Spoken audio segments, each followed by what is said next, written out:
Alors, moi, je pense qu'il ne faut pas qu'on vive dans la peur. Il ne faut pas qu'on cède à la peur et qu'on appréhende les rues comme étant des obstacles sur notre chemin, sur notre manière de déambuler. Donc, c'est pour ça que je dis non, il ne faut pas avoir peur. Il faut évidemment tenir compte de ce qui se passe. Et je suis très sensible à ce que vous avez vécu parce que... Alors, elle va nous raconter, Louane, dans un instant ce qu'elle a vécu. Je vous vois et moi, il y a quelques semaines, alors que je marchais dans la rue, j'ai été aussi menacée par un homme et j'ai dû me réfugier dans une boutique. Qu'est-ce qui s'est passé? Racontez-nous. En fait, il y a un homme qui a commencé à me suivre, à me demander mon nom, mon numéro de téléphone et j'ai refusé de le faire. Et en fait, il m'a menacé de m'agresser. Et j'ai dû me réfugier dans une boutique. Il m'a attendu dehors, en fait, en me disant, de toutes les façons, moi, je n'ai pas d'endroit où dormir, donc si je suis en garde à vue, il n'y a aucun problème. Et effectivement, j'ai eu peur. Je veux dire, j'ai eu peur, et c'est vrai que c'était au milieu de la journée, il était 13h, donc je n'étais pas à l'aise. Toutefois, moi, je ne veux pas céder à ça. Je ne veux pas que la rue ne m'appartienne plus parce qu'un homme a décidé que je devais lui donner mon numéro de téléphone. Mais ça vous était déjà arrivé avant?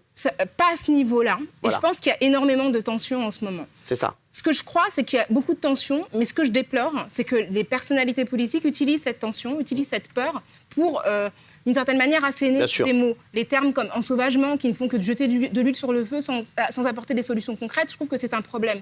Et je pense qu'au lieu d'apporter des réponses concrètes, en fait, ils ne font que donner du grain à moudre pour qu'on débatte sur ce type de vocabulaire. Pendant des années, on a expliqué aux gens que ce qu'ils voyaient, ils ne le voyaient pas, que ce qu'ils subissaient, ils ne le subissaient pas. C'est exactement le contraire. Et après, si je peux me permettre, le sentiment d'insécurité vient de là aussi. La question du sentiment d'insécurité, je pense que c'est un mot qui est juste parce que je crois aussi qu'on est dans une ère de surinformation.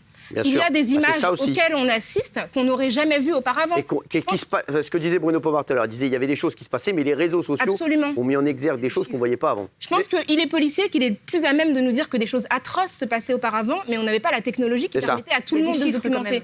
Donc tout le monde a peur, mais parce qu'aussi on voit des choses qu'on ne pouvait pas voir auparavant. Bruno, vous voulez réagir à nouveau? Elle m'a coupé, je reprendrai après. D'accord, je vous appelle milieu de semaine prochaine. Non mais Agathe Aucroux qui dit non. 50% de viols en 3 ans, en plus.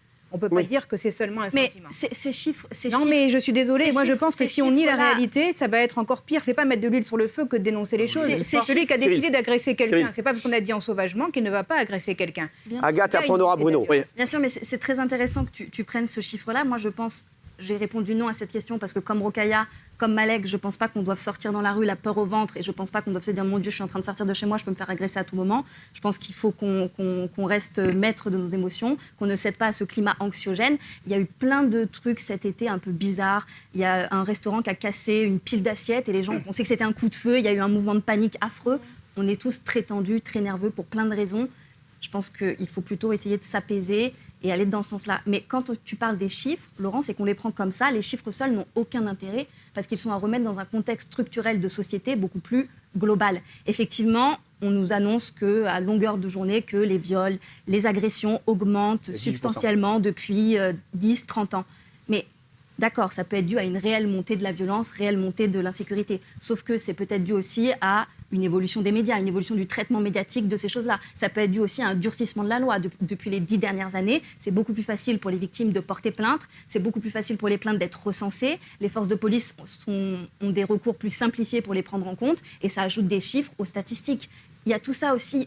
Il ne faut pas prendre le chiffre tel qu'il est sans penser à comment notre société a évolué avec ces chiffres depuis 30 ans. Bruno, juste un élément qu'on n'a pas pris en compte en même temps, c'est que, Laurence, vous le savez, c'est les échéances politiques qui arrivent. Ouais, c'est ça. Les présidentielles, etc. Donc c'est en train de monter crescendo, même si ça existe. Attention, je ne dis pas qu'il n'y a pas de violence. Est-ce que ça, c'est une vraie problématique. Est-ce qu'ils font exprès de faire monter, la récupération politique, le Rassemblement national? C'est le ministère de l'Intérieur. Mais bien sûr, le Rassemblement national, Ciotti, toute la clique. Le ministère de l'Intérieur. Attendez. Ce que vous êtes en train de dire, Bruno Pomar, c'est que vous dites que le gouvernement actuel peut-être fait monter en sauce tout ça, faut monter la sauce dans tout ça pour faire monter le Rassemblement national pour espérer peut-être un deuxième tour. Marine Le Pen et Emmanuel Macron. C'est un jeu politique, ça dure depuis 30 ans ces affaires-là. Les chiffres du ministère, c'est officiel. La sécurité. On ne peut pas dire que mais Laurence, vous avez raison. Ça n'empêche que pendant les échéances électorales, à chaque fois, on met au devant de la scène la sécurité et la violence. C'est vrai. Alors, il y a un truc qui est vrai.